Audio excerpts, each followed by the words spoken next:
Praise lord, అందరికీ వందనాలు. దైవతిత్వమును గురించి ఇది 4వ వీడియో. ప్రతి బుధవారం ఒక వీడియో రిలీజ్ చేశాం. నేను మొదటి నుంచి చెప్పుకుంటూ వస్తున్నాను. ఒక పద్ధతిగా త్రిత్వాన్ని నేను వివరించాలి, తెలియపరచాలి, నాకు దేవుడు ప్రేరేపించి చెప్పాలని నేను ప్రేరేపింపబడి మొదలుపెట్టాను. ఈ 4వ వీడియోలో కూడా నేను కొంత చెప్పి ముగిస్తాను. నేను చివరి దశ వరకు మీకు ఈ త్రిత్వం అంటే ఏందో పూర్తిగా మీరు ఎన్నడూ విననటువంటి పద్ధతిలో దేవుడు ఈ కడవరి దినంలో బయలుపరచబోతున్నాడు. మనం తెలుసుకుంటాం. ఆ తర్వాత ఇక ప్రశ్నలు ఎన్ని పుట్టినా మీరే 5 నిమిషాల్లో దాన్ని మీరు సాల్వ్ చేసుకోగలరు. అలాంటి పద్ధతిలో మీకు దేవుడు నేర్పిస్తాడు. మంచిది. నేను చెప్తున్నటువంటి ప్రతి వీడియోలోని వచనాలను రాసుకోండి, మాటలు రాసుకొని మీ ముందు ఈ ఎన్ని వీడియోలు అయితాయో మొత్తం టోటల్గా 6 7 తెలియదు, దేవుడు నడిపించిన దాన్ని బట్టి. ఇంకా 2 ఉన్నాయా 3 ఉన్నాయా, వాటిని అన్నిటినీ మళ్ళీ అన్ని వచనాలు రాసుకొని ముందు పెట్టుకొని చూస్తే ఒక అద్భుతమైనటువంటి ప్రత్యక్షత మీ ముందు కనపడుతుంది. ఇది నిజం, సత్యం. దాన్ని మనము తొందరపడి ఫస్ట్ వీడియోలో సెకండ్ వీడియోలో చూసి ఒక్కటి చూసి మనకు అర్థం కాదులే, ఇది అర్థమైపోయిందిలే అని అనుకోవడం కూడా తప్పే. పూర్తిగా నేనేం చెప్పబోతున్నానో, దేని గురించి ప్రయత్నిస్తున్నానో, మిమ్మల్ని ఏం తెలియపరచడానికి దేవుడు నన్ను ప్రేరేపించాడో చివరి దాకా చూడాలి. ధర్మమును విడిచి అధర్మం పాలవుచు పాపమనే మృత్యు చక్రములో పడి గిరగిరా తిరుగుతూ అధోగతి పాలై అగాధములో పడిపోతున్న ఈ లోకపు మానవులను దేవుడు తన మనోప్రపంచములో తలంచిన రీతిగా, తన మనోప్రపంచములో నిర్ణయించిన రీతిగా ఒక మహిమ ప్రపంచాన్ని, ఒక ప్రేమ ప్రపంచాన్ని స్థాపించుటకు భూలోకమునకు తనలోని భాగమైన క్రీస్తును పంపాడు. ఆయన ఈ లోకమునకు వచ్చి తన స్వరక్తమిచ్చి తన వారిని కొని పరిశుద్ధాత్మ ద్వారా తన స్వరూపము చెక్కుతుండగా సాతాను ఈ సత్యసువార్తకు అంతరాయము కలగజేస్తూ అనేక అబద్ధ బోధలతో క్రీస్తు సంఘాన్ని గలిబిలి చేస్తూ, అటేమో అన్యజనులని రక్షణలోకి రాకుండా చేస్తూ, ఇటు రక్షణలోకి వచ్చాము రానన్న వాళ్ళని కన్ఫ్యూజ్ చేస్తూ అనేక అబద్ధ బోధలతో వాడు చెలరేగిపోయి సంఘాలని గలిబిలి చేస్తున్నాడు. క్రీస్తు దేవుడు కాదు, సృష్టింపబడ్డ వాటిలో మనలాంటి వాడు. ఆయన ఒక సృష్టి. దేవుడు త్రిత్వము కాదు, ఒక్కటే. మనందరము దైవములమే, నిత్యులమే అని చెబుతున్నాడు. 1000 ఏళ్ల పరిపాలన లేదు, ఇదే 1000 ఏళ్ల పరిపాలన క్రీస్తు నుండి సాగుతుంది. ప్రకటన గ్రంథములోని యోవేలు గ్రంథములోని కొన్ని జంతువులను, అవి రోబోట్ బొమ్మలని, ప్రకటన గ్రంథములోని అబద్ధ క్రీస్తు అనే క్రూరముఖము, వాడు ఇప్పుడు ఏలుతున్నటువంటి కరెన్సీ బొమ్మమని అనేకమైనటువంటి తప్పుడు బోధల్ని తనకిష్టం వచ్చినట్టు బోధిస్తూ, ఇంకోవైపు నుండి లేఖనాలే బైబిల్ని పక్కబెట్టి స్వస్థతలు, గారెడి విద్యలు, మాయలు చేస్తూ ఈ లోక జీవనములు బ్రతుకును చూపిస్తున్నటువంటి సేవలు, ఇక వాడు లెక్కించలేని అబద్ధ బోధలు క్రైస్తవులోకి తీసుకొచ్చి మనుషులను తన చిత్ర విచిత్రమైన వలలో ఇరికిచ్చుకొని, వారినందరినీ నేను సంపాదించుకున్నాను అబద్ధ బోధలతో గంతులు వేస్తున్నాడు, తొడలు కొడుతున్నాడు, మీసాలు దిద్దుతున్నాడు. బైబిల్లో ఉన్నది. హబక్కూకు గ్రంథము 1వ అధ్యాయము 15వ వచనాన్ని చదువుమా. వాడు గాలము వేసి మానవులనందరినీ గుచ్చి లాగి ఉన్నాడు, ఉరులు వంగి చెక్కించుకొనుచున్నాడు. వాడు తన వలతో వారిని కూర్చుకొని సంతోషపడి గంతులు వేయుచున్నాడు. వాడు వలలు ఉరులు వగ్గి మానవులని పట్టుకున్నాడట. ఆ వలలే ఉరులే అబద్ధ బోధలు. ఆ అబద్ధ బోధలతో లక్షలాది మందిని అసత్యములకు తీసుకెళ్లేసరికి వాళ్ళందరూ ఆ మానవ జ్ఞానానికి తొందరగా అర్థమయ్యే వివరణ కదా అది, ఆకర్షింపబడి అనేకులు అందుకెళ్ళిపోయేసరికి తన వైపుకు వచ్చిన మనుషులను వాళ్ళను చూసి గర్వించుతూ గంతులు వేస్తున్నాడని, తొడలు కొడుతూ మీసాలు కూడా దిద్దుతున్నాడట. దేవుళ్ళారా, మీసాలు తొడలు మనము కొట్టద్దు. రారాజు అయిన మన భర్త ప్రియుడు యేసే కొట్టాలి. ఆయన మీసాలు దిద్దితే మనకెంతో గౌరవం. మనము స్త్రీ, సంఘం అనగా స్త్రీ, మన మీసాలు కిందికి ఉండాలి. దేవుడు మీసాలు దిద్దాలి. పరమాత్ముడు యేసు సత్పురుషుడు దిద్దాలి మన భర్త, అది అందంగా ఉంటుంది. మనమే తొడలు మీసాలు దిద్ది తొడలు కొడితే ఆ తొడలు మీసాలు లేకుండా పోతాయి దేవుళ్ళరా. కనుక ఆ తండ్రికే మనము గొప్పతనం ఇద్దాం. ఈ మధ్యలో ఒక వీడియో చూశాను, దానికి ఒక చిన్న వివరణ ఇచ్చినాక మన వివరణలోకి వెళ్దాం. కీర్తన గ్రంథం, మరి సోదరుడు పిడి సుందరరావు గారు కొడుకు, ఆయన పేరు లాజరస్ ప్రసన్న బాబు. ఆయన కీర్తన గ్రంథము, నేను 82వ కీర్తనలో ఉన్నటువంటి మాట, మీరు దైవములనియు మీరందరూ సర్వోన్నతుని కుమారుడు. కనుక మనందరము దైవములమే, క్రీస్తు దైవమే, ఆయన నిత్యుడే, మనం నిత్యుడే. కానీ అందరికీ మూలమైనటువంటి సుప్రీం ఒక్కడే దేవుడు. కానీ దీనికి వివరణ చెప్పశాత కాదు, కానీ ఏమేమో మాట్లాడతారని అంటున్నాడు. దాని వివరణ చెప్పటానికి మాకు పెద్ద లెక్క కాదు. కానీ ఈ క్రైస్తవ ప్రపంచానికి క్రీస్తుని త్రిత్వాన్ని ఎలా అర్థం చేయాలన్న సబ్జెక్ట్ తీసుకుని వెళ్తున్నా నేను. ఆ షార్ట్ కట్ మిస్ లాస్ట్లో నేను పెడతా ఇవన్నిటికీ. దేవుళ్ళరా, దైవములు అని క్రీస్తును కూడా సృష్టిలో కలిపేస్తున్నాడు. మానవులు దైవములు అన్నాడు గనుక సమానమే అనే కిందికి అర్థముగాక పాపం ఆయనకు ఒకటే అర్థమైంది, ఇంకో వైపు అర్థం కాలే బైబుల్. అలా పితరుడు జనకుడు వేసిన పునాది మీద కట్టుకుంటున్నారు. అరే ఆయనంటే పెద్ద మనిషి, తెలియకున్న ఉద్రేకంతోనూ, ఆ రోజుల్లో టెక్నాలజీ తక్కువ, జ్ఞానం విస్తరించలేదో తెలియక వేసిండు పునాది. వీళ్ళు పిల్లలు ఇప్పుడు ఇంత ప్రపంచంలో జ్ఞానం విస్తరిస్తుంది ఏమంటే, ఇంత టెక్నాలజీ వచ్చింది, ఇంత మీడియా వచ్చింది, వీళ్ళన్న కంసకు ఆలోచించి ఇది తప్పేశాడు మా నాన్నగారు పునాదాన్ని మార్చుకొని ఆ వేలాది మందిని రక్షించలేరా? మీ దగ్గర నుంచి వెళ్ళిన కొంతమంది సోదరులు తప్పుదిద్దుకొని చదువుకుంటున్నారు, అయ్యా అది తప్పని తెలిస్తే నేను మార్చుకుంటానని మీ దగ్గర నుంచి వెళ్ళిన వికేఆర్ గారు అంటలేదా? పాపం ఆయన మార్చుకోవడానికి సిద్ధంగా ఉన్నాడట. తప్పు చూపెట్టండి, ఏమండి, చూపెట్ట చేత కాకుండా ఎవరినన్నా అనడము తప్పు కదా సోదరా. మార్చుకోండి, మీరు నరకం వెళ్ళి అందరినీ నరకం ఎందుకు తీసుకెళ్తావు? నువ్వెన్ని మాస్కలేసినా పాత బట్ట చిన్నగా తప్పదు. పాత బట్టకు ఎన్ని మాస్కలేసినా, యేసయ్య అన్నడే మాట, పాత బట్టకు కొత్త బట్ట మాస్క్ వేస్తే అది చినుగు ఎక్కువ అవుతుంది. మనం మనసించకూడద్దు, మీరెవరు వెళ్ళొద్దు, మీరందరూ సత్యం నేర్చుకోవాలని ఆశపడుతున్నా. నిమ్లరా, కీర్తన గ్రంథములో యేసుప్రభుల వారు దేవుడు అన్నట్టుగా మనం కూడా దైవములేమే అందరం అన్నప్పుడు, ప్రభుల వారు కూడా సృష్టిలో ఒక భాగము. ఆయన దేవునిలో నిత్యత్వములో భాగం కాదు, సృష్టింపబడ్డవాడని అనుకుంటే, ఆయన మనము సేమ్ అనుకుంటే నిమ్లరా, మరి సృష్టింపబడ్డ వాటిలో దేవదూతలు కూడా సృష్టింపబడ్డ వాళ్ళే, సకల లోకాలు సృష్టింపబడ్డవే. అలాంటప్పుడు ఒక భేదం మీకు చూపిస్తాను. నేను మొత్తం చెప్పను, దాని గురించి తర్వాత చెప్తా. ముందు నా సబ్జెక్టు సాగాలి, మొత్తం అయిపోవాలి తత్వం గురించి. ఆ తర్వాత మీ మాటలన్నిటికీ సమాధానం పెడతా. కానీ ఈ మాట ఇన్నందుకు మీకు ఒక మాట చెప్పి నేను ముందుకు వెళ్తాను. ప్రకటన గ్రంథం 1వ అధ్యాయం 17వ వచనం ఏముంది చదవమా? నేను ఆయనను చూడగానే చచ్చిన వాడి వలె ఆయన పాదముల యొద్ద పడి తిని, ఆయన తన కుడి చేతిని నా మీద ఉంచి నాతో ఇట్లా, నేను భయపడకుము, నేను మొదటివాడను కడపటివాడను జీవించువాడను, మృతుడనైతిని గాని ఇదిగో యుగ యుగములు సజీవుడనై ఉన్నాను. చాలు. యేసుప్రభుల వారి పాదాల మీద భక్తుడైన యోహాను కళ్ళ మీద పడ్డాడట. అయితే ఆయన చెయ్యి బట్టి లేపి, భయపడకు, నేను మృతుడనైతిని గాని యుగ యుగాలు నివసించువాడను, నేనే క్రీస్తునని లేపాడు శిష్యుణ్ణి. ఏమిటారా? అలాగే 22వ అధ్యాయం ప్రకటన గ్రంథం 22వ అధ్యాయం 8వ వచనం చదవమ్మా. యోహానను నేను ఈ సంగతులను వినిన వాడను చూచిన వాడను, నేను విని చూచినప్పుడు వాటిని నాకు చూపుచున్న దూత పాదముల ఎదుట నమస్కారం చేయటకు సాగిలపడగా, అతడు, వద్దు సుమి, నేను నీతోనూ ప్రవక్తలైన నీ సహోదరులతోనూ ఈ గ్రంథమందున్న వాక్యములను గైకొను వారితోనూ సహదాసుడను. చాలు. ఏమంటే, క్రీస్తు పాదాల మీద భక్తుడు సాగిలపడితే పర్వాలేదులే, నేనే యుగయుగములు నివసించువాడను ఉన్నవాడనని చెప్పాడు యేసుప్రభుల వారు. అదే దూత పాదాల మీద సాగిలపడితే, వద్దు సుమి, నేను నీలాంటి, నీతో పాటు మీ ప్రవక్తలతో పాటు నేను కూడా ఒక దాసుడనే, మనందరము దేవునికి మొక్కాలన్నాడు.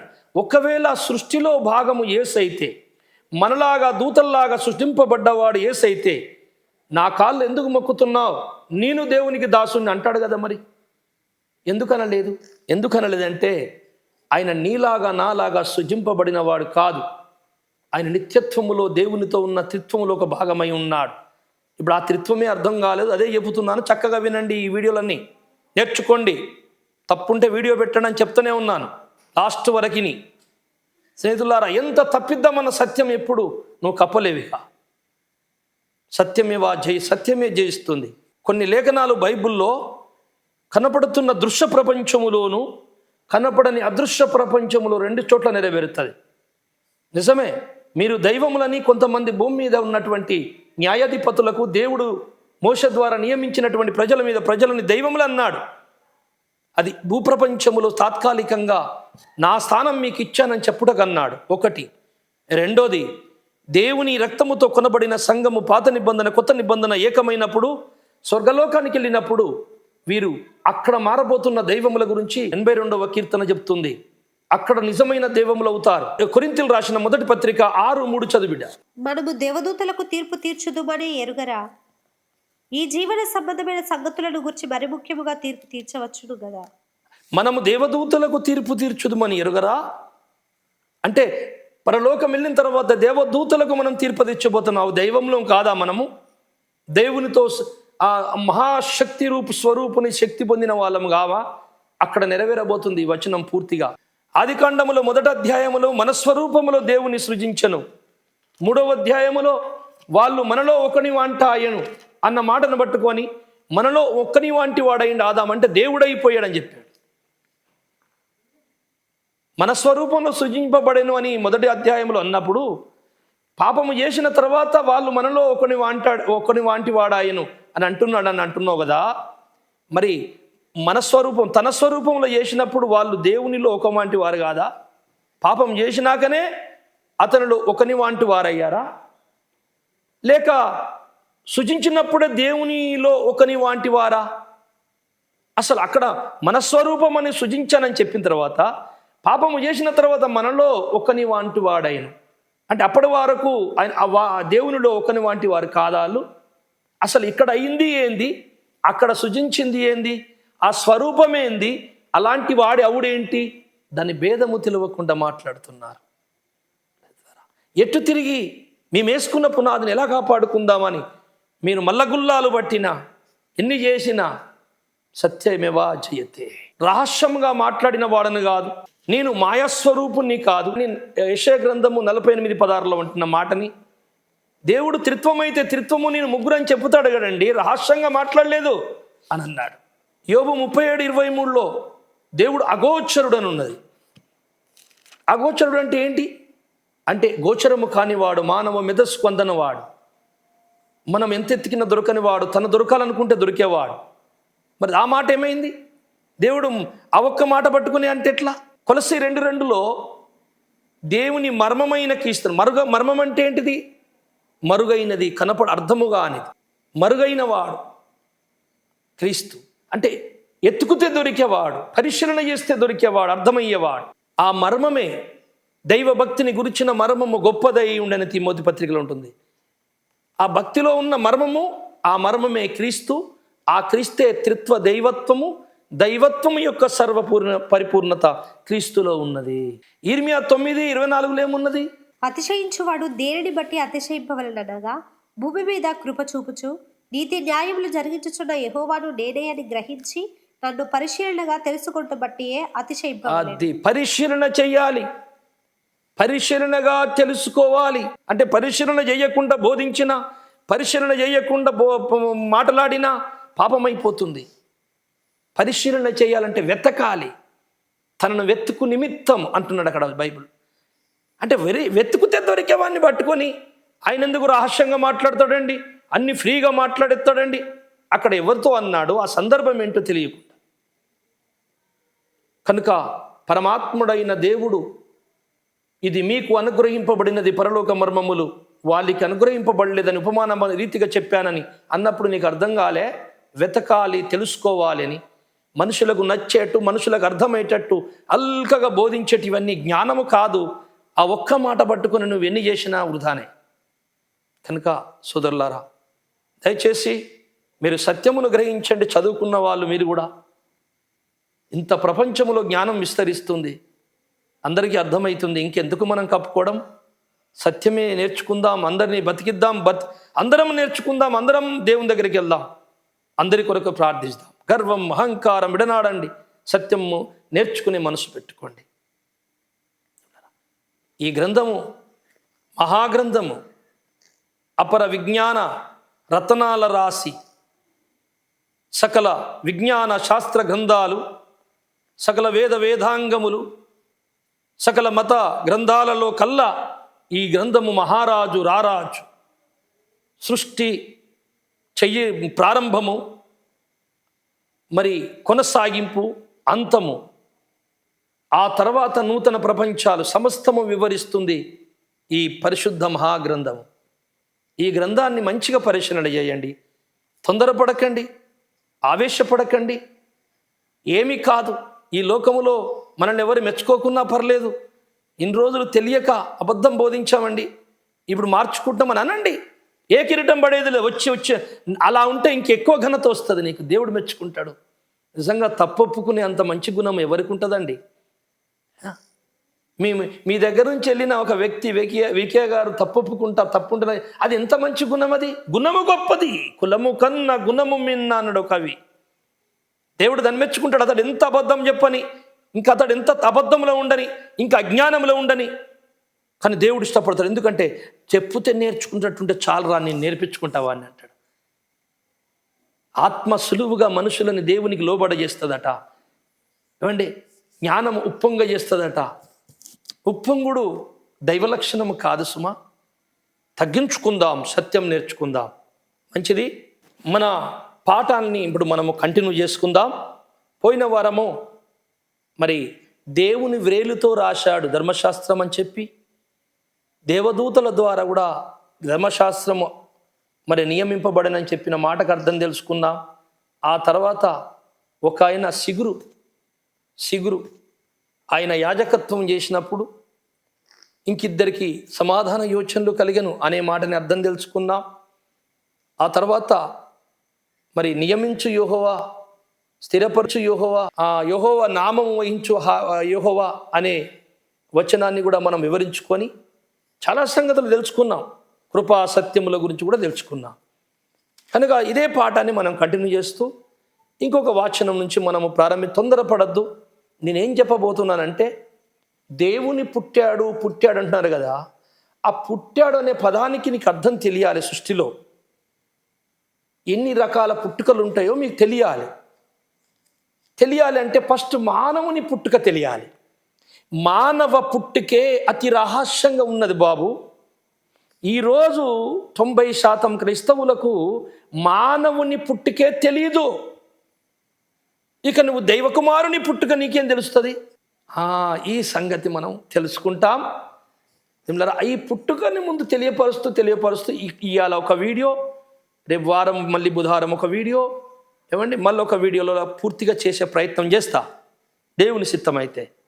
అది కూడా అనంతమైన సబ్జెక్టునే నేను ఈ ఒక 4-5-6 వీడియోల్లో అంటే పూర్తి చేయడానికి ప్రయత్నిస్తున్నా. అదంతా తొందరగా ఒక 6 గంటల్లో అయ్యేది కాదు. అది కమ్సకం 20 గంటల ప్రసంగాన్ని ఎంతో షార్ట్కట్ చేసి కొంత అవగాహన కొరకు మీకు అందిస్తున్నాను. ఇది నిజం, సత్యం. అప్పుడు ఒక మాటని నేను లాస్ట్లో ఆపాను. మన జీవము క్రీస్తులో దాచబడి ఉన్నది అని కొలస్సీ పత్రికలు రాబడి, ఆదికాండములో భక్తుడైనటువంటి ఏబేలు ప్రాణము, రక్తములో ప్రాణము నేల నుండి మొరపెట్టుచున్నదని రాయబడి ఉన్నది. అసలు మానవుని ప్రాణము నేల లోపల ఉందా, క్రీస్తు లోపల ఉందా భక్తుల ప్రాణాలు అనేది మనము ఒక ప్రశ్న. ఈ ప్రశ్న ఎందుకు లేపాను అంటే, చాలా అద్భుతమైనటువంటి సంగతిని నేర్చుకోబోతున్నాం భవిష్యత్తులో. మనం ఆ మధ్యన చదువుకుందాం. వీరు క్రీస్తుతో కూడా లేపబడిన వారైతే పైనున్న వాటినే వెదకుడి, అక్కడ క్రీస్తు దేవుని కుడి పార్శ్వమున కూర్చుండి ఉన్నాడు. పైనున్న వాటి మీదనే గాని భూ సంబంధమైన వాటి మీద మనసు పెట్టుకొనకుడి. ఎలయనగా మీరు మృతి పొందితిరి, మీ జీవము క్రీస్తుతో కూడా దేవుని యందు దాచబడి ఉన్నది. మీ జీవము క్రీస్తుతో కూడా దేవుని యందు దాచబడి ఉన్నది. మరి దేవుని యొద్ద ఉన్నదా మన జీవము? లేక నేలన ఉన్నదా? ఆదికాండము 4:10 చదువు. అప్పుడు ఆయన, నీవు చేసిన పని ఏమిటి? నీ తమ్ముని రక్తము యొక్క స్వరము నేలలో నుండి నాకు మొర్రపెట్టుచున్నది. రైట్. ఏబేలు రక్తం యొక్క స్వరం, ప్రాణము, రక్తములో ఉంటది ప్రాణం అండి. లేవికాండం 11 అధ్యాయములో రక్తములోని ప్రాణమును బట్టి మీ పాపమునకు పరిహారము, క్షమాపణ దొరుకుతుంది అని ఉంది. అంటే రక్తము లోపల ఏముంటుంది? ప్రాణం ఉంటుంది. అంటే ఏబేలు రక్తములో ప్రాణం ఉన్నది, అది నేలలో మొర నుంచి మొరపెడుతుంది ప్రాణం. కానీ మనం కొలస్సీ పత్రికలో చదివితే భక్తుల యొక్క ప్రాణాలు జీవము, ప్రాణం అంటే జీవము, జీవము క్రీస్తుతో కూడా తండ్రి అయిన దేవుని దగ్గర, క్రీస్తు లోపల మన ప్రాణమును పెట్టి ఆ ప్రాణం క్రీస్తుతో పాటు దేవుని దగ్గర దాచిపడింది. మరి నేలలో ఉంది కదా, నేల నుంచి మొరపెడుతుంది కదా ప్రాణము.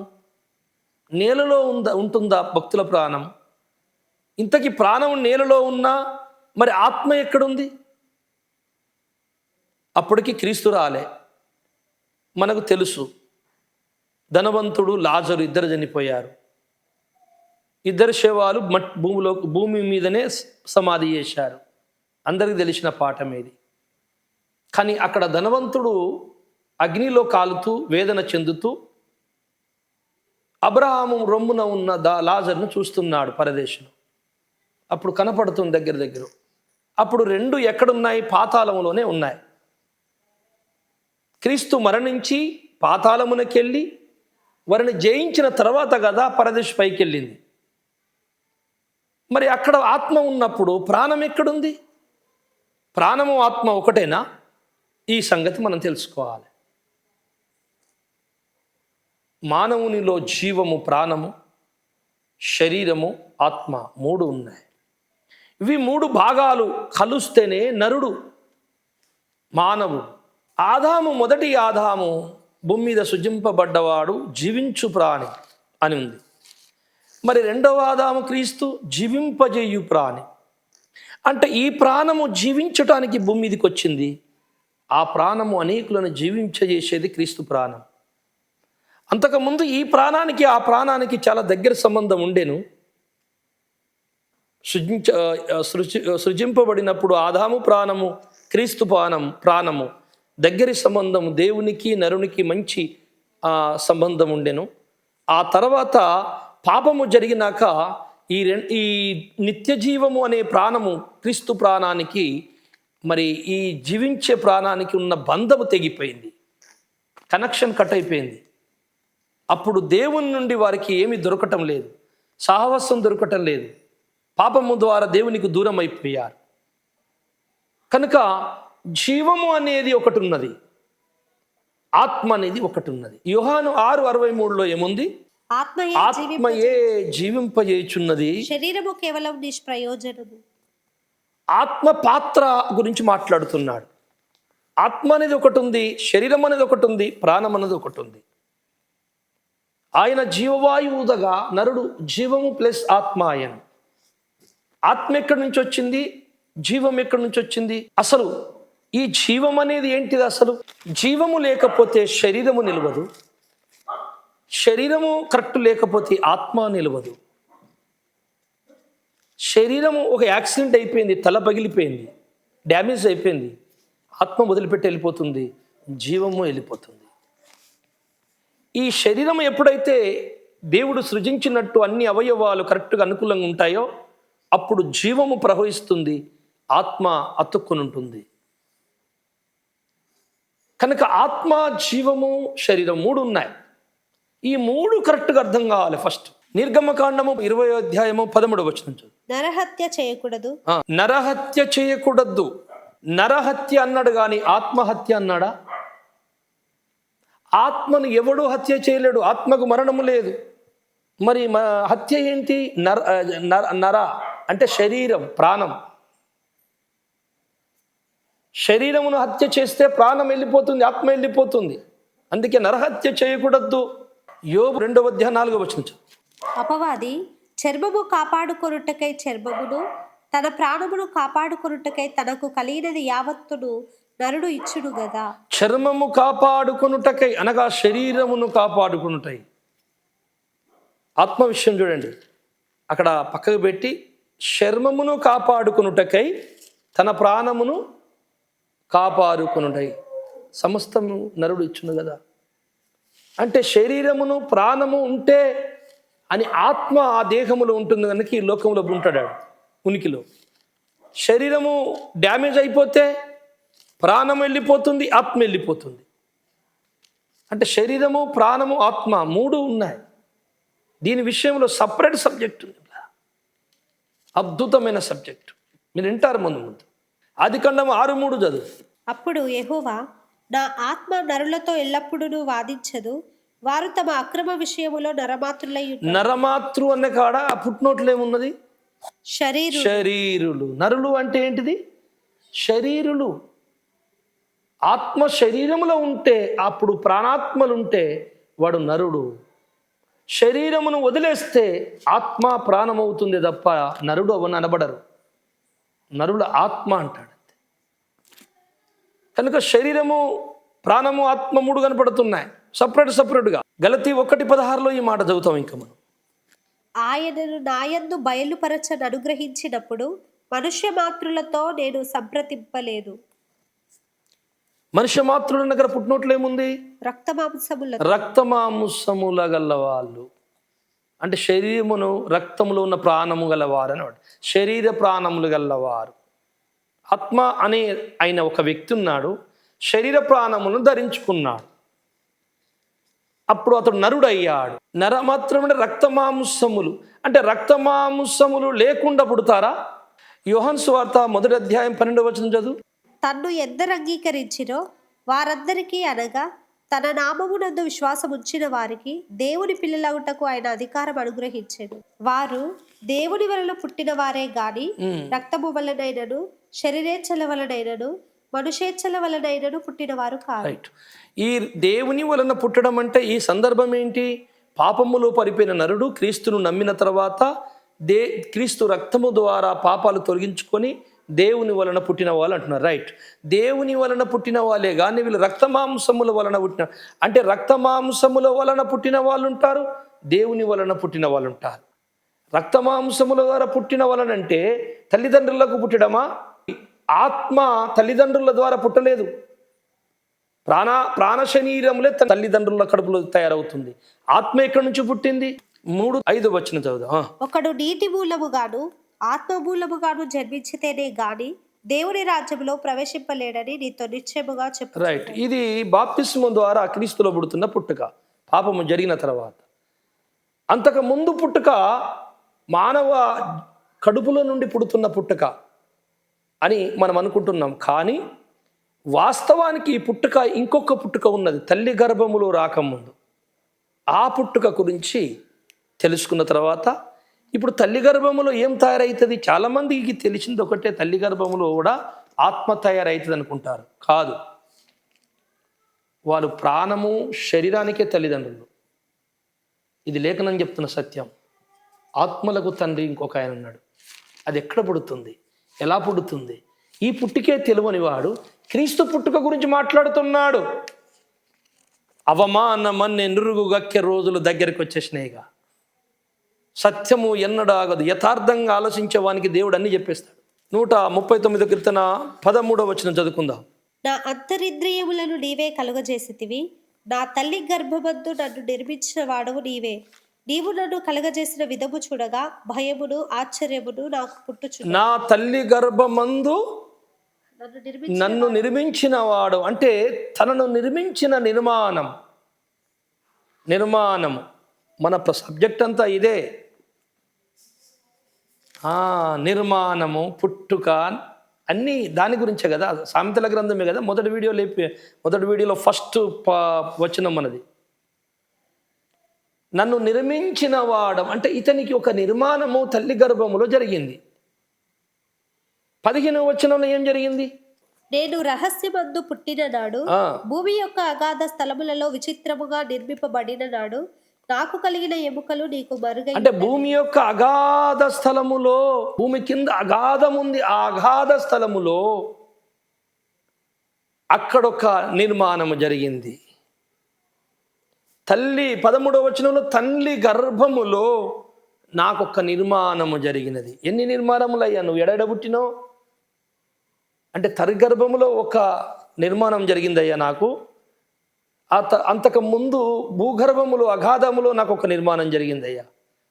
అక్కడ నిర్మించిన వాడు ఆయనే, ఇక్కడ నిర్మించిన వాడు ఆయన. తల్లి గర్భములో ఏం నిర్మాణమైంది? అగాధములో భూమి యొక్క అగాధ స్థలములో ఏం నిర్మాణమైంది?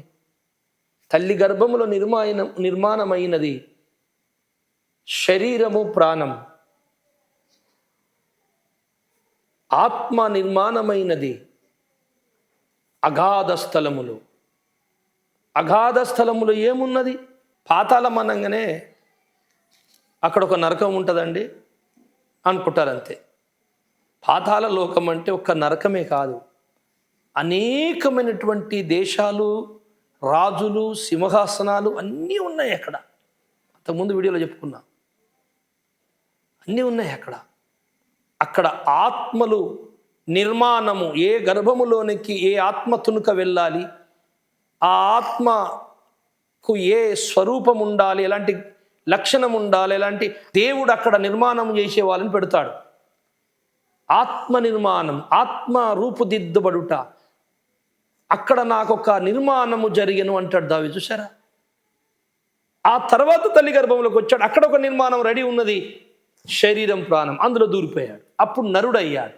యోబు గ్రంథము 1వ అధ్యాయం 21 వచనం చదవమ్మా. నేను నా తల్లి గర్భములో నుండి దిగంబరినై వచ్చి తిని దిగంబరినై అక్కడికి తిరిగి వెళ్ళేదను. నేను తల్లి గర్భము నుండి బట్టలు లేకుండా దిగంబరిగా వచ్చి తిని మళ్ళీ దిగంబరిగా అక్కడికి వెళ్ళేదను. ఎక్కడికి? తల్లి గర్భంలోకి వెళ్తాడా? ఈయన వచ్చింది ఎక్కడి నుంచి? తల్లి గర్భము నుండి వచ్చి తిని అంటున్నాడే. మళ్ళీ దిగంబరిగా తల్లి గర్భంలోకి వెళ్తాడా? మళ్ళీ అక్కడికి వెళ్తాడట, అక్కడికి వెళ్ళేదను. అలా కాకుండా నేను తల్లి గర్భము నుండి దిగంబరిగా వచ్చి తిని మళ్ళీ దిగంబరిగా నేను భూమి మట్టి పెరల కిందికి వెళ్ళేదను, భూగర్భంలోకి వెళ్ళేదను అనాలి.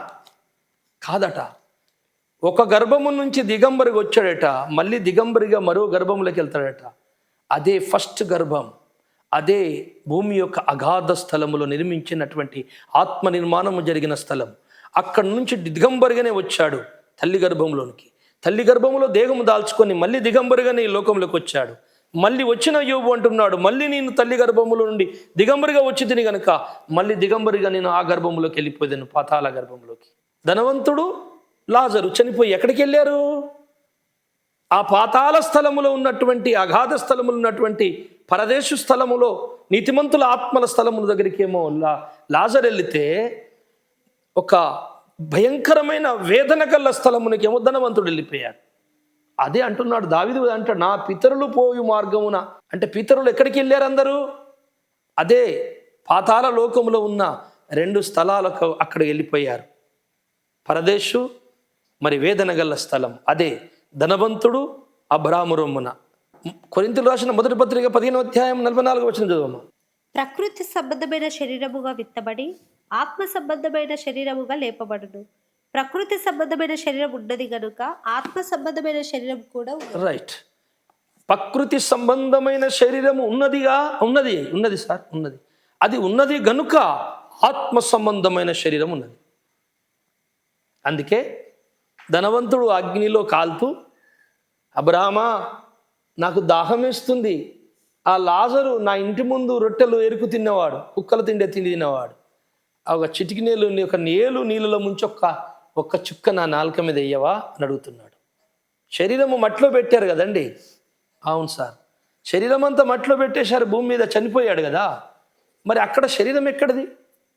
నాలుక ఉన్నదట, మాట్లాడుతున్నాడు, దాహం ఉన్నది, అబ్రహాము చెప్పింది వింటున్నాడు, మళ్ళీ ఆయనకి సమాధానం చెబుతున్నాడు.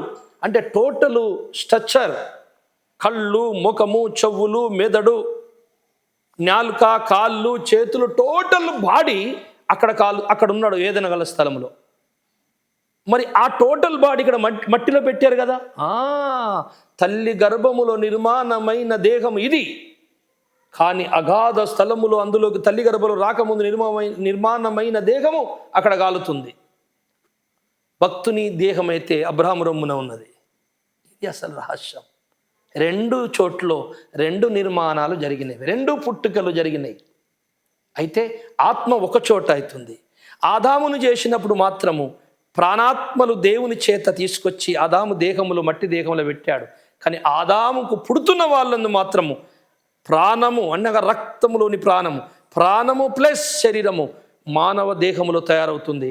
ఆత్మ మాత్రము అగాధ స్థలమును తయారవుతుంది.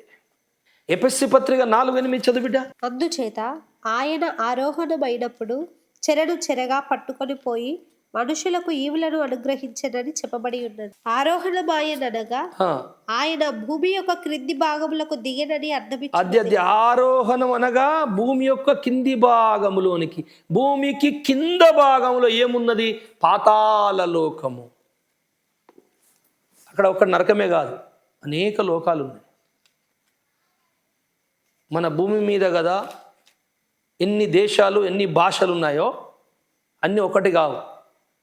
ఏ దేశపు సంస్కృతి ఆ దేశమే, ఏ దేశపు జ్ఞానము టెక్నాలజీ ఆ దేశంలో ఉంది. ఏ దేశపు సంస్కృతి భాషలు అలవాట్లు వస్త్రాధారణ తిండి అలవాట్లు అన్నీ వేరువేరుగా లేవు. అలాగే పాతాళ లోకంలో వేరు ప్రభుత్వాలు, అనేకమైన చోట్లు, దేవుడు స్థాపించినటువంటి కర్మగారాలు, శిక్ష స్థలాలు, విశ్రాంతి స్థలాలు అన్నీ ఉన్నాయి. కనుక పాతాళ లోకం ఎన్నో దేవదూతల కోట్ల లోకాలు ఉన్నాయి. దాని గురించి నేను ఒక సోదరుడు పోయిన వీడియోలో కింద పెట్టాడు. మీరు ఎన్నో దేవదూత ప్రపంచాలు ఉన్నాయి, లోకాలు ఉన్నాయి అన్నారు కదా పాస్టర్ గారు, దయచేసి దాని వచనం ఒక్కటి ఇవ్వండి అని. ఒక్క వచనం ఇస్తే దొరికేది కాదు నాయన. నువ్వు అడిగినందుకు చాలా సంతోషం. నాకు ఒక ఆలోచన వచ్చింది. తప్పకుండా ఈ త్రిత్వం గురించిన వీడియోలు సిరీస్ అయిపోగానే నెక్స్ట్ నేను పెట్టేది దేవదూతల ప్రపంచములు, దేవదూతలు యుగములు.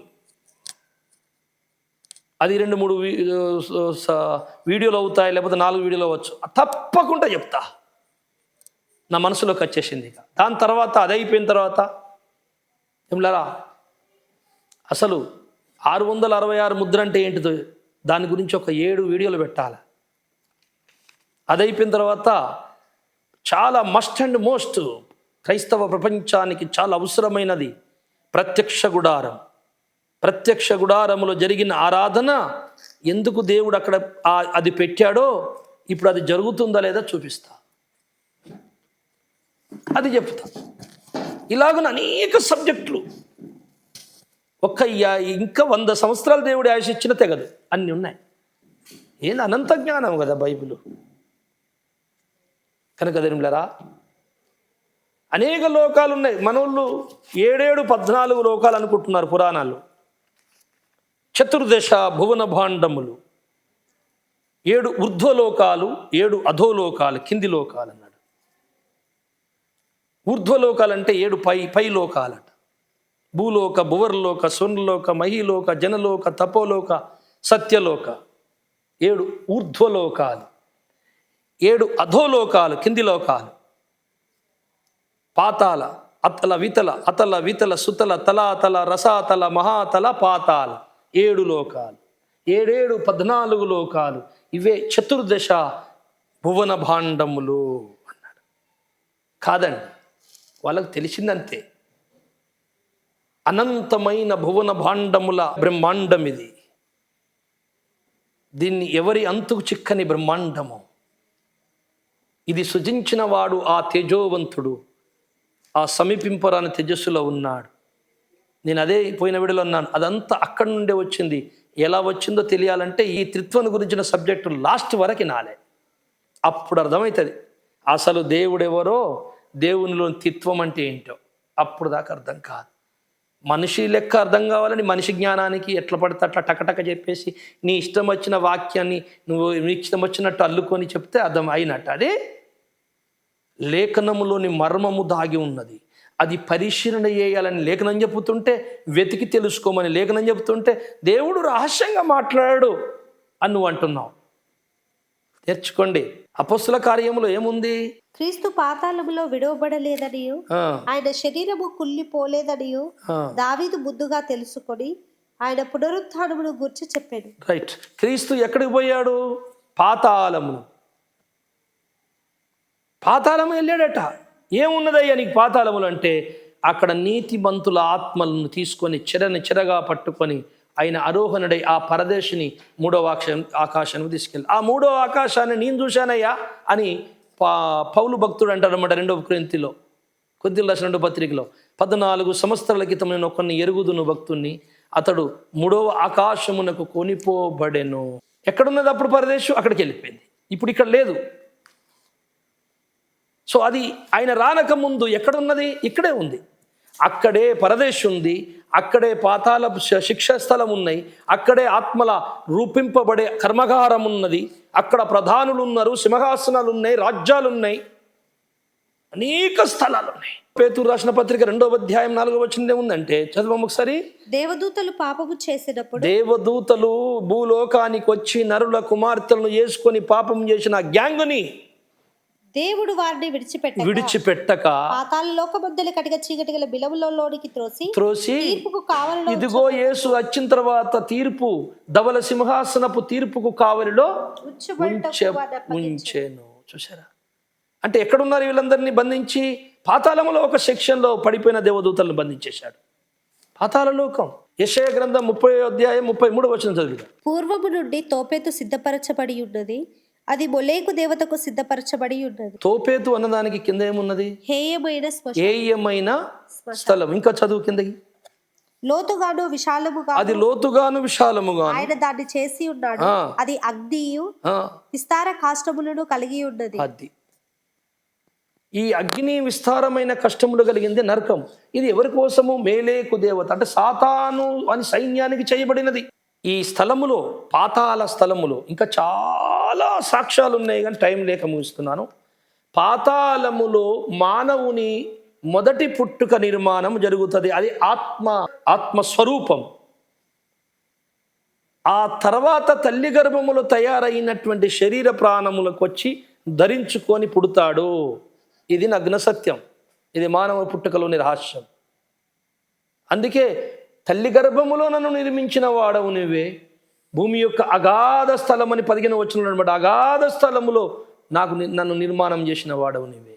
అంటే ఎన్ని నిర్మాణాలయ్యా నీకు? నాకు 2 చోట్ల నిర్మాణాలు.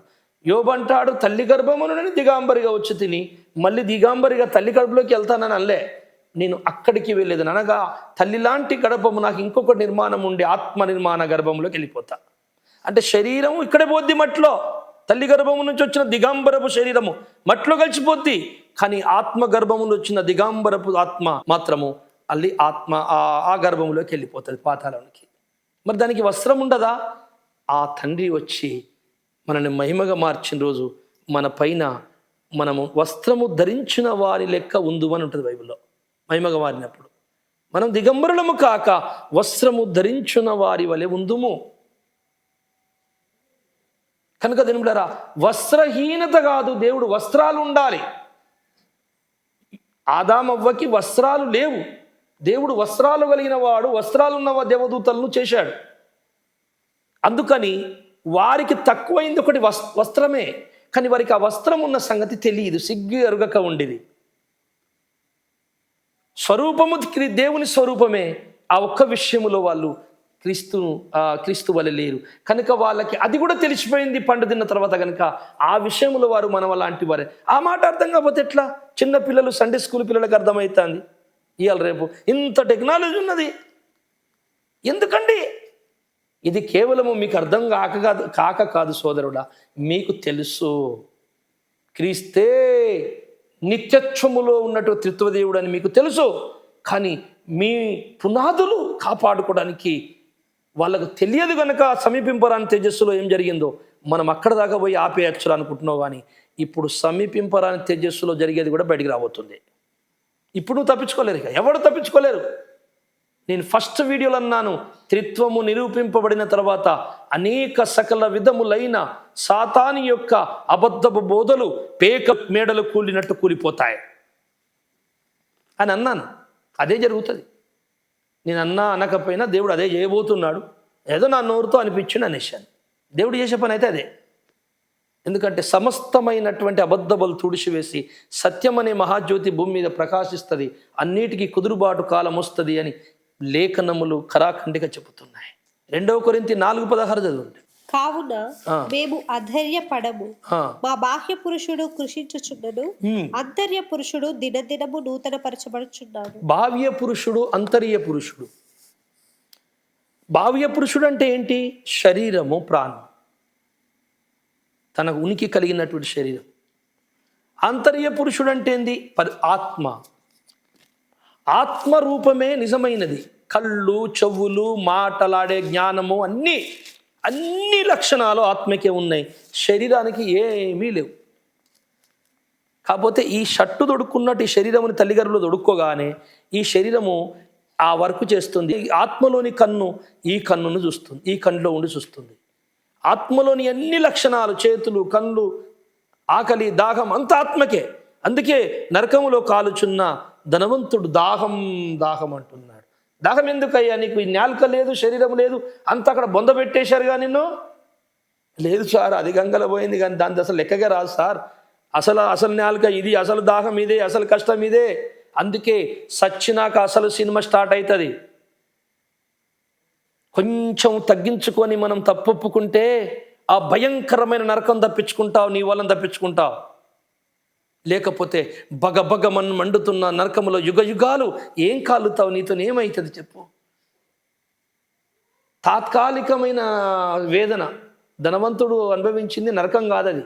నరకానికి ఇంక ఇనాగ్రేషన్ కాలేదు, స్వర్గానికి ఇనాగ్రేషన్ కాలేదు. నరకానికి పోయేటోళ్ళు తాత్కాలికమైన వేదన అంటే ధనవంతుడు మామూలుగా వేదన చెందుతున్న కాడున్నారు. మరి పరలోకం వెళ్ళేటోళ్ళు పరదేశంలో తాత్కాలికమైన విశ్రాంతిని పొందుతున్నాయి ఆత్మలు. ఈ ఆత్మలు భూమి మీదకి వస్తాయి, 2 గుంపులు లేస్తాయి. మొదటి గుంపు మహిమగా మారి పరలోకానికి వెళ్ళే గుంపు అయితే 1000 ఏళ్ల పరిపాలన తర్వాత పాపుల గుంపు లేస్తుంది. ఇది దానియేలు చెప్తున్న సత్యం చివరి అధ్యాయంలో. ఆ గుంపు నరకానికి వెళ్ళడానికి లేస్తుందట. అప్పుడు వాళ్ళు ఎలా లేస్తారు? శరీరముతో లేచి నరకంలో పడతారు. అంటే ఇప్పుడు ధనవంతుడు కాలుతున్నది తాత్కాలికమైన ఆత్మవేదన, నరకం కాదు, ఇంకా ఇనాగరేషన్ కాలేదు.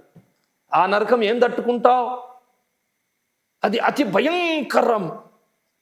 నీ ఈగో, అహం ఇప్పుడు చంపుకొని తండ్రి మట్టి పురుగును నీ కాలు దుమ్ముని తండ్రి అన్న తలవంచేసినవంటే ఆ భయంకర నరకం తప్పించుకుంటావు, నీ వాళ్ళని బతికించుకుంటావు. మార్చుకోండి, అబద్ధ బోధలు వద్దు. కమ్ముతే ఏమొస్తుంది? నువ్వు మనుషులను నమ్మించడానికి ప్రయత్నిస్తావు, నీ మనస్సాక్షిని ఒప్పించగలవా? నీ మనస్సాక్షికి తెలుసు దేవుడు త్రిత్వమై ఉన్నాడని. ఇది సత్యం. ఇది వీళ్ళు చెప్పేది కరెక్టే, కానీ నీకు కరెక్ట్ ఆన్సర్ దొరకలేదు, కరెక్ట్ సమాధానం ఎవరు చెప్పలేదు. అది త్వరలో నీకు రాబోతుంది. అయితే దేవుని లోపల దాచబడిన క్రీస్తుతో కూడా మన ప్రాణము భూమిలో ఏబేలు ప్రాణం ఎందుకు మొరపెడుతుంది? అసలు ఆత్మ ఎక్కడ పోయింది? పరదేశం. ప్రాణం ఎక్కడున్నది? భూమిలో. ఏబేలు ఆత్మ పరదేశకు పోయింది, పాతాళంలో ఉన్న ప్రదేశ్కి, అక్కడ ఉన్నది. ఇక ప్రాణమేమో భూమిలో మొరపెడుతుంది. భూమిలో ఏం చేస్తుంది? ప్రాణము దేవుని దగ్గర ఉండాలి కదా, లేఖనం చెప్పినట్టు, కొలసి పత్రికలు ఉన్నట్టు. ఏమిలరా, రక్తము అనగా ఏమి? రక్తము అంటే ప్రాణం అని అర్థం. యేసుప్రభుల వారు రక్తం గార్చిండు, ఆత్మ గార్చలేదు. ఈ సత్యం మనకు అర్థం కావాలి. ఇప్పుడు యేసుప్రభుల వారిని కొంచెం తెలుసుకుందాం. 9వ అధ్యాయం ఎబ్రీ పత్రిక 9:12 చదివారు. మేకల యొక్కయు కోడేల యొక్కయు రక్తముతో కాక తన స్వరక్తముతో ఒక్కసారే పరిశుద్ధ స్థలములో ప్రవేశించెను. స్వరక్తముతో ఏమంటే తనకు స్వరక్తం అంటున్నాడంటే తనతో కనెక్షన్ లేనిది, బంధము లేనిది, తెగిపోయిన రక్తం ఏదో ఉంది, అది కాదట. తన స్వరక్తం అన్నాడట. తన స్వరక్తము తీసుకొని ఎక్కడికి ప్రవేశించాడు? తండ్రి దగ్గర పరలోకములో అతి పరిశుద్ధ స్థలములోకి ప్రవేశించిందట. ప్రవేశించింది క్రీస్తు ఆత్మ, పట్టుకపోయింది ప్రాణం. రక్తం అనగా ఏమి? ప్రాణం అని చెప్తుంది. రక్తములోని ప్రాణం, ఎర్రటి ద్రవము భూమిలోనే గారిపోయింది, తనలో ప్రాణం ఉన్నది. ఆ ప్రాణము మట్టి నుండి మొరబెట్టిందట ఏబేలు ప్రాణం. కానీ క్రీస్తు ప్రాణము ఆయన మరణించి తిరిగి లేచి మళ్ళీ ఆ ప్రాణాన్ని కొంత తీసుకొని ఆ పరిశుద్ధ స్థలములోకి ప్రవేశించాడట. తండ్రి, ఇదిగో వాళ్ళ కొరకు నేను పెట్టిన నా ప్రాణం. అసలు ప్రాణమే సకల ఆత్మలకు నిమ్లరా నివాసము యోగ్యమైన స్థలమై ఉన్నది. జగతిలో ఉన్న ప్రాణమూలము, ప్రాణం యొక్క అంతస్తులు, వాటి యొక్క విధానాలు తెలిసి ఉండాలి మనకి. వాటి కాన్సెప్ట్స్ తెలిసి ఉండాలి, ఎత్తులు తెలిసి ఉండాలి. ఓ అత్యున్నత శాస్త్రము దైవశాస్త్రం అది. అది చదువుకుంటే, డిగ్రీలు చదివితే రాదు, పరిశుద్ధాత్మ కౌగిట్లో చదువుకుంటే వస్తుంది. ఇది నిజం, సత్యం. యోహాను సువార్త 10:18 చదివి, ఎవడును నా ప్రాణము తీసుకొనను, నా అంతటా నేనే దాన్ని పెట్టుచున్నాను. దాన్ని పెట్టుటకు నాకు అధికారం కలదు, దాన్ని తిరిగి తీసుకొనుటకు నాకు అధికారం కలదు. రైట్. ప్రాణమును పెట్టేట ఆయన ఎవడు? నేను అంటున్నాడు. పెట్టుటకు నాకు అధికారం తీసుకుని అంటే ఈయనను ఒక వ్యక్తి ఉన్నాడు, ఆత్మ ప్రాణాన్ని పెడుతున్నాడట, తీసుకుంటున్నాడట. అంటే ప్రాణము వేరు, శరీరం వేరు, ఆత్మ వేరు. లూకాసు వార్త 23:46 చదువు. అప్పుడు యేసు గొప్ప శబ్దముతో కేక వేసి, తండ్రి, నీ చేతికి నా ఆత్మను అప్పగించుకొనుచున్నాను. నా ఆత్మను అప్పగించుకొనుచున్నానన్నాడా? నా ప్రాణమును అప్పగించుకొనుచున్నానడా? చూడండి, నా ప్రాణము పెట్టుటకు నాకు అధికారము కలదు, తిరిగి తీసుకొనుటకు నాకు అధికారము కలదు. ప్రాణము పెడుతుంది తన ఎవరు? ఆత్మ, క్రీస్తు అని ఆత్మ. తీసుకుంటుంది ఎవరు? క్రీస్తు అని ఆత్మ. తండ్రి, నా ఆత్మను నీ చేతికి అప్పచెప్పుకుంటున్నాను. మరి ప్రాణం ఎక్కడా సార్? శిలువ మీద ఆత్మ ధారపోషలే, ప్రాణము ధారపోశాడు. ప్రాణము, ఆత్మ తండ్రికి అప్పచెప్పుకున్నాడు, మరణించాడు. ప్రాణాలు ఆత్మ వదిలేసి, ఆత్మను శరీరం దేహం వదిలేసిన తర్వాత ఆ ఆత్మ పాతాళములకి వెళ్ళి పరదేశును తీసుకొని పైకి వెళ్ళిపోయి అక్కడ పెట్టేసి మళ్ళీ వచ్చి సమాధులకి వెళ్ళి 3 రోజులకు లేచి శిష్యులా కనపడేటప్పుడు అందరితో కనపడి భూమి మీద ఉన్న తన ప్రాణాన్ని, కొంత ప్రాణశక్తిని, అనంతమైన క్రీస్తు ప్రాణశక్తిని తీసుకొని కొంత తండ్రి సమీపమున ఆ అతి పరిశుద్ధ స్థలములో ప్రవేశించాడు. అక్కడున్నాడు ఆయన ప్రాణ రక్తాన్ని పట్టుకొని. కానీ ఈ భూమి మీద కార్చిన కొంత రక్తము ఇక్కడే వదిలిపెట్టాడు. ఆ రక్తమేం ప్రతి ఆదివారం తాగుతున్నాం మనం. ఆ రక్తము లోపల మన ప్రాణాలు దాసి దేవుని దగ్గర పెట్టాడు. ఎందుకంటే ఇది అనంతమైన ప్రాణశక్తి. ఎబ్రీ 15:7-15. మరియు శరీరానుసారముగా నెరవేర్చబడు ఆజ్ఞగల ధర్మశాస్త్రమును బట్టి కాక, నాశనము లేని జీవమునకున్న శక్తిని బట్టి నియమింపబడి మెల్కీసెదెకును పోలిన వాడైన వేరొక యాజకుడు వచ్చి ఉన్నాడు. చాలు. నాశనము లేని జీవము. క్రీస్తుది ఏం జీవము? నాశనము లేని జీవము, అనంత ప్రాణశక్తి.